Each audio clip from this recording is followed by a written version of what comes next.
Hello everyone, welcome back to the channel. तो आज हम लोग फिर से बात करने वाले हैं फॉरेक्स मार्केट के बारे में। मैंने ऑलरेडी आपसे बहुत सारा डिटेल्स शेयर कर रखा है, जैसे कि सेंट्रल बैंक्स का क्या रोल होता है, कमर्शियल बैंक्स का क्या रोल होता है, और इसके बारे में मैंने आपको डिटेल ऑलरेडी बता रखा है कि सेंट्रल बैंक्स और कमर्शियल बैंक्स का क्या कॉन्ट्रीब्यूशन है फॉरेक्स मार्केट के अंदर, फॉरेक्स ट्रेडिंग के अंदर। आज हम लोग बात करने वाले हैं हेज फंड्स के बारे में। हेज फंड्स का क्या रोल होता है, कितना कॉन्ट्रीब्यूशन होता है, जो डेली वॉल्यूम जो ट्रेड होता है फॉरेक्स मार्केट के अंदर, उसके अंदर कितना परसेंटेज शेयर होता है हेज फंड्स वालों का, इन सब के बारे में हम लोग डिटेल से बात करने वाले हैं। इसको मैं एक ही वीडियो में कंक्लूड कर सकता था, वो ज़्यादा बेटर भी होता, लेकिन कुछ लोग क्या होता है कि अब 1 घंटे का या फिर 45 मिनट्स का जो वीडियोस होता है वो देखना पसंद नहीं करते हैं। उन्हें चाहिए कि शॉर्ट फॉर्म में ही कंक्लूड हो जाए, जल्दी से ही कंक्लूड हो जाए। इसलिए मैंने एक एक करके अलग अलग मैंने वीडियोस बनाना स्टार्ट किया, और ये मैं इसलिए कवर कर रहा हूँ, ये जो फॉरेक्स मार्केट का इतना डिटेल मैं इसलिए कवर कर रहा हूँ क्योंकि इसके बाद हम लोग जाने वाले हैं एसएमसी और आईसीटी कोर्स के ऊपर, जो कि one of the most important courses है, कॉन्सेप्ट्स है ट्रेडिंग के अंदर। और उसके अंदर जितना कुछ है वो हर एक चीज मैं आपको डिटेल से बताऊंगा। आईसीटी के अंदर जो 5 मेजर ट्रेडिंग स्ट्रेटजीज है, जिसके अंदर एफबीजी हो गया, चाहे वो हो गया सिल्वर बुलेट स्ट्रेटजी, चाहे वो हो गया पावर ऑफ 3, हर एक चीज मैं आपको डिटेल से सिखाने का मैं आपसे मतलब मैं सिखाने का अपना 110% दूंगा। बस आपको पेशेंसली देखना है, पेशेंसली सीखना है। अगर आप लर्निंग माइंडसेट के साथ आओगे तो डेफिनेटली सीख के जाओगे। उसके लिए आपको करना ये है, वीडियो को स्टार्टिंग से लेकर एंड तक देखना। चैनल पे नए हो तो सब्सक्राइब जरूर से कर लेना। सब्सक्राइब करके रखोगे तो आपको नोटिफिकेशन टाइम टू टाइम मिलता रहेगा, आप अपडेटेड रहोगे। आप मेरे चैनल पे आते हो, मैं सिर्फ इतना रिक्वेस्ट करता हूँ कि आप लर्निंग माइंडसेट से आओ। ये मत सोच के आओ कि मुझे कहीं बाई का या सेल का टिप देगा। ठीक है, लर्निंग माइंडसेट के साथ आओगे, अगर आप एक बार मार्केट को सीख जाओगे, समझ जाओगे, तो लाइफ टाइम के लिए आपको किसी के ऊपर डिपेंड नहीं रहना पड़ेगा। आप दुनिया में कहीं भी किसी भी कोने में रहोगे, वहां पे इजिली छोटा सा नॉलेज गेन करके वहां से इजिली आप डेली का कुछ ना कुछ पैसे बना सकते हो। तो स्टार्ट करते हैं विदाउट डिले किए हुए।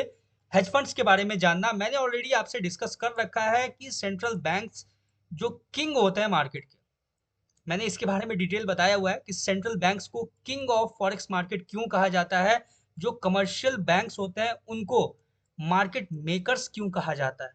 इन दोनों का जो कंट्रीब्यूशन है वो 75% ऑफ डेली ट्रेडेड वॉल्यूम का कंट्रीब्यूशन रहता है। यानी कि जो डेली ट्रेडेड वॉल्यूम होता है फॉरेक्स के अंदर वो होता है 7.5 ट्रिलियन डॉलर्स का।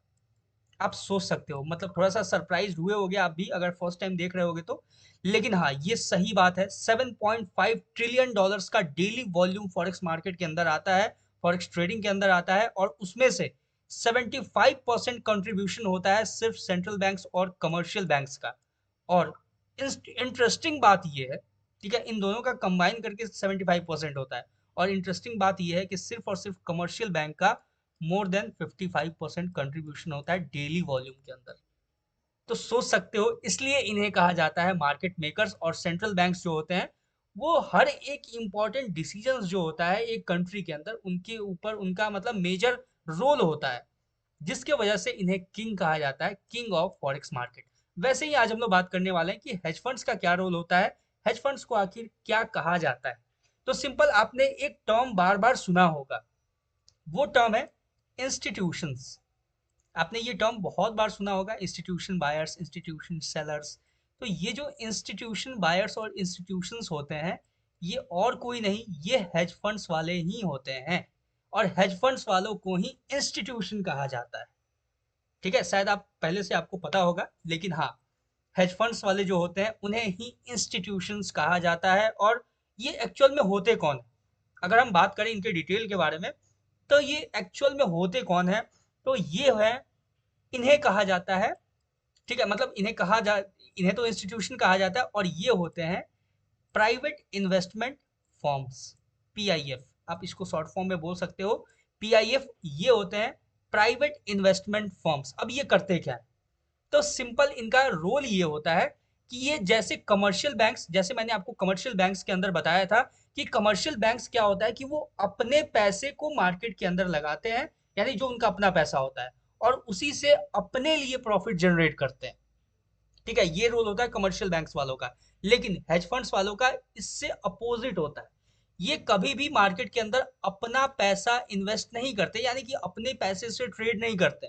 ये क्या करते हैं, बड़े बड़े क्लाइंट्स जो मिलीनियर्स होते हैं, बिलीनियर्स होते हैं, इन क्लाइंट्स से पैसे लेते हैं। यानी कि ये जो क्लाइंट्स होते हैं, ये वेल्दी क्लाइंट्स, बड़े बड़े क्लाइंट्स, ये इन्हें पैसे देते हैं। अपना जो इनका मिलियंस और बिलियंस ऑफ डॉलर्स होता है वो इनसे लेके, और ये क्या करते हैं, ये इनके बिहाफ पे ट्रेडिंग करते हैं और इनके बिहाफ पे ये अर्न करते हैं, उनके पैसे को ग्रो करते हैं, और उसी पैसे में से ये अपना कुछ परसेंटेज रखते हैं, जो जिनसे मतलब बेसिकली इनका जो प्रॉफिट होता है वो होता है इनसे जो पैसे लिए हैं, उनको जो ग्रो किया है उसमें से कुछ परसेंटेज इनका अपना प्रॉफिट होता है। यानी कि सिंपल बात ये है कि इनका अपना पैसा मार्केट में दाव में नहीं लगा रहता है। ये क्या करते हैं, बड़े बड़े मिलीनियर्स या फिर बिलीनियर्स के पैसे को मार्केट में दाव में लगाते हैं, और उसमें से उस पैसे को ग्रो करने के जो बोले तो एक तरीके से फी आप बोल सकते हो, ठीक है, कुछ परसेंटेज, 5-10%, 25% जो भी होता है इनका अपना होता है, वो एक फी की तरह ये अपने वेल्दी क्लाइंट से या बड़े बड़े जो क्लाइंट्स हैं उनसे ये कलेक्ट करते हैं, हेज फंड्स वाले। सिंपल देखा जाए, अगर सिंपल इसको बात किया जाए, हेज फंड्स का मेजर रोल क्या होता है, तो हेज फंड्स करते ये हैं कि इनके पास एक एनालिस्ट का टीम होता है, या फिर बोले तो एक इकोनॉमिस्ट का भी टीम ये लोग रखते हैं, और डीप एनालिसिस करते हैं मार्केट का। सिंपल, ये जो एनालिस्ट हो गए और ये जो इकोनॉमिस्ट हो गए, ये दोनों मिलके आपस में कंबाइन करके ये एक स्ट्रैटेजी फॉर्म करते हैं, और उसी स्ट्रैटेजी के ऊपर ये लोग मार्केट में क्या करते हैं, ट्रेड करते हैं। सिंपल है, समझ गए? आई होप यहाँ तक कोई भी पॉइंट आपको डाउट में नहीं होगा, या फिर हर एक पॉइंट क्लियर हुआ होगा। अब देखो, यहाँ से हो गया कि आपको ये समझ में आ गया कि ये लोग एक एनालिस्ट का टीम हायर करते हैं, या फिर जो इकोनॉमिस्ट होता है उसका टीम हायर करते हैं, और वहां से वो लोग फिर ट्रेडिंग अपना एक कॉम्प्लेक्स स्ट्रेटजीज को डेवलप करके और उससे वो लोग ट्रेड करते हैं। हेज फंड्स वाले क्या करते हैं कि किसी एक पोजीशन को, चाहे वो बाई हो या फिर सेल हो, किसी एक पोजीशन को ये लोग ऐसा नहीं है कि शॉर्ट टर्म के लिए होल्ड करते हैं, नहीं, ये लोग मंथली बेसिस पे और वीकली बेसिस पे ये लोग पोजीशंस को होल्ड रखते हैं, और लंबे टाइम के लिए, यानी कि मैक्रो ट्रेंड को फॉलो करते हैं।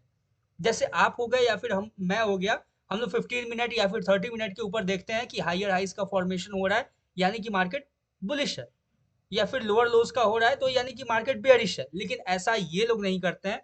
ये लोग क्या करते हैं, ये मंथली बेसिस पे और वीकली बेसिस पे ये अपने पोजीशंस को होल्ड करते हैं, और ये मंथली और वीकली बेसिस पे ही अपने पोजीशंस को होल्ड करके मैक्रो ट्रेंड को, जो मैक्रो यानी बड़ा ट्रेंड जो होता है, उसको ये लोग फॉलो करते हैं। अब मैं बताता हूँ आपको एक इंटरेस्टिंग फैक्ट। अभी देखा होगा आपने कि gold continue upside upside upside जा रहा था, अचानक से तेजी से गिर गया, मतलब काफी ज्यादा अच्छा। अचानक से जब मार्केट क्रैश होता है तो आपको सुनने में आता है कि इन्वेस्टर्स के इतने बिलियंस चले गए या फिर इतने मिलियंस चले गए पैसे। वो होता है हेज फंड्स वालों का मेनली, जहाँ पे वाइप आउट होता है अचानक से। ठीक है, जैसे आपने कुछ टाइम पहले जो क्रिप्टो के अंदर क्रैश आया था, उसमें देखा होगा कि बहुत लोगों ने सुसाइड कर लिया था। बेसिकली उसमें छोटे छोटे हेज फंड्स वाले होते हैं, वो दूसरे दूसरे से पैसे लेके वो इन्वेस्ट तो करते हैं, अच्छा खासा रिटर्न भी देते हैं, लेकिन अचानक से कभी जब क्रैश होता है तो वहां पे उनका अकाउंट जो है, यानी कि जो दूसरे से पैसे उन्होंने ले रखे हैं, वो कभी कभी हो जाता है ऐसे सिचुएशन में लिक्विडेट। और इन्हीं सब वजह के कारण या फिर इन्हीं सब रीजंस की वजह से कभी कभी आपने सुना होगा कि हाँ, लॉस, मेजर लॉस होने की वजह से या फिर अकाउंट लिक्विडेट होने की वजह से इसने सुसाइड कर लिया, या फिर इसने ये कर दिया वो कर दिया। समझ में आ गया हेज फंड्स का रोल क्या होता है मार्केट के अंदर? और ये जो होता है ये एक मतलब हमेशा एक डायरेक्शनल बेट्स लगाते हैं मार्केट के ऊपर, यानी कि अगर बुलिश है तो कंटिन्यू ये बुलिश बेट्स ही प्रेफर करते हैं, और अगर बेरिश है तो ये फिर देखो, जैसे हम और आप हो गए, क्या होता है कभी कभी मार्केट के अपोजिट ट्रेंड में भी हम लोग ट्रेड करना प्रेफर कर देते हैं कि चलो यार छोटा सा मूव मिल जाए, 10-15 मिनट का एक कैंडल अपने फेवर में आ जाए, फिर हम लोग एग्जिट हो जाएंगे। लेकिन नहीं, ये लोग क्या करते हैं कि ये मेजर जो बेट्स लेते हैं ये लोग डायरेक्शनल मूव के ऊपर लेते हैं। ये होता है पूरा का पूरा सिनेरियो हेज फंड्स वालों का। आई होप आपको पूरा का पूरा सिनेरियो ये चीज समझ में आया होगा। अब बात करते हैं हम लोग कि मेजर जो हेज फंड्स होते हैं वो कौन कौन से होते हैं। यानी कि जैसे दुनिया में आपने बहुत सारे हेज फंड्स का ऑलरेडी नाम जानते होंगे, शायद सुना होगा नाम, लेकिन अभी मैं आपको टॉप 4 हेज फंड्स के बारे में बताने वाला हूँ, जो वर्ल्ड का नंबर 1 हेज फंड होगा, जो वर्ल्ड का नंबर 1 सबसे ज़्यादा प्रॉफिट जनरेट करने वाला हेज फंड होगा। इसके बारे में मैं आपको थोड़ा-सा डिटेल्स दे देता हूँ, ताकि आप लोग को पता रहे, एटलीस्ट नॉलेज रहे कि मार्केट में है कौन एक्चुअल में, ठीक है? हेज फंड्स के मामले में। सबसे पहला जो आपके सामने हेज फंड्स है, वो आता है ब्रिज वाटर एसोसिएट्स, ठीक है? ये नाम याद रखना, ब्रिज वाटर एसोसिएट्स, ठीक है? ये ब्रिज वाटर एसोसिएट्स है, ये है वर्ल्ड का लार्जेस्ट हेज फंड। ये नाम याद रखना आप लोग, ब्रिज वाटर एसोसिएट्स, ये है वर्ल्ड का नंबर 1, ठीक है? यानी मतलब नंबर 1 नहीं बोलेंगे, इसको बोलेंगे वर्ल्ड का लार्जेस्ट हेज फंड। इसको वर्ल्ड का लार्जेस्ट हेज फंड क्यों कहा जाता है? क्योंकि ये मैनेज करता है 150 बिलियन डॉलर्स। 150 बिलियन डॉलर्स का ये जो फंड है, ये मैनेज करता है। आप सोच सकते हो, इसलिए इसका ये है वर्ल्ड का लार्जेस्ट हेज फंड। अब ये जो AUM है, ये AUM मैंने क्यों लिखा, जिन लोगों को पता होगा उनके लिए ठीक है। AUM का मतलब होता है एसेट अंडर मैनेजमेंट। यानी कि जो हेज फंड्स वाले होते हैं वो क्या करते हैं, बेसिकली वो तो एसेट मैनेज करते हैं। यानी अगर आप एक बिलियनियर हो, आपके पास मान लो 100 बिलियन डॉलर है, आपने ये ब्रिज वाटर एसोसिएट्स को क्या किया, इस 100 बिलियन में से आपने 20 बिलियन डॉलर क्या किया, दे दिया ये ब्रिज वाटर एसोसिएट्स जो भी है हेज फंड उसको। और ये क्या कर रहा है कि अब ये जो आपका 20 बिलियन डॉलर है, अब ये मैनेज कर रहा है। तो वही होता है एसेट अंडर मैनेजमेंट। क्लियर है? अब बात करते हैं नंबर 2 के बारे में, ठीक है? यहाँ पे जो कॉर्नर में आ रहा है उसको इग्नोर करना, थोड़ा फोकस करना है स्क्रीन के ऊपर जो मैं शेयर कर रहा हूँ। दूसरे नंबर पे आता है रेनेसेंस टेक्नोलॉजीज, ठीक है? रेनेसेंस टेक्नोलॉजीज, ये नाम याद रखना, ठीक है? इसको कहा जाता है दुनिया का सबसे मोस्ट प्रॉफिटेबल फंड। यानी इसको मोस्ट प्रॉफिटेबल फंड के अंदर इसका रखा जाता है, क्योंकि इसका जो प्रॉफिट का जो परसेंटेज है वो दुनिया में सबसे हाई है। किसका हाई है? रेनेसेंस टेक्नोलॉजीज, ये जो हेज फंड है इसका दुनिया में सबसे हाई है इसका प्रॉफिट परसेंटेज।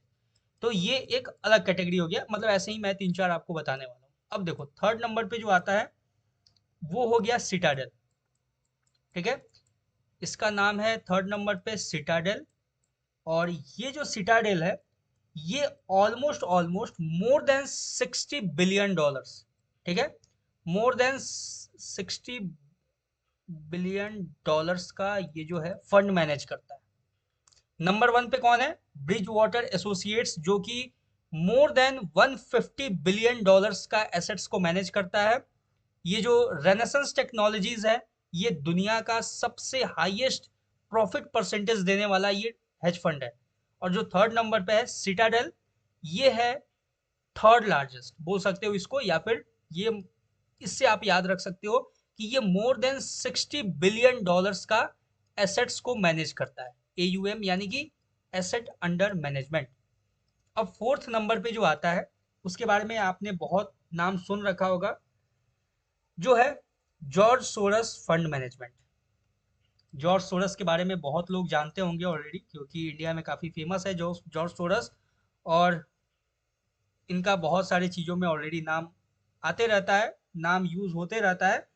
तो ये जो है जॉर्ज सोरस फंड मैनेजमेंट, ये भी एक हेज फंड वाले ही हैं। इसीलिए आप सोच सकते हो कि कितना मतलब पैसा इनके पास होगा, जिसकी वजह से ये कुछ कुछ जो हरकतें हैं जिनका नाम आते रहता है ये करते होंगे। तो जो फोर्थ नंबर पे आता है वो है George Soros fund management. Clear है?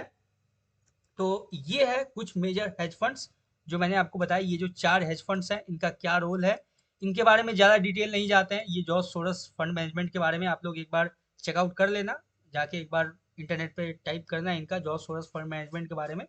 इनके बारे में कुछ इंपॉर्टेंट इन्फॉर्मेशन जो भी होगा वो आपको मिल जाएगा, ठीक है? वैसे ज़्यादा ये इंपॉर्टेंट नहीं है।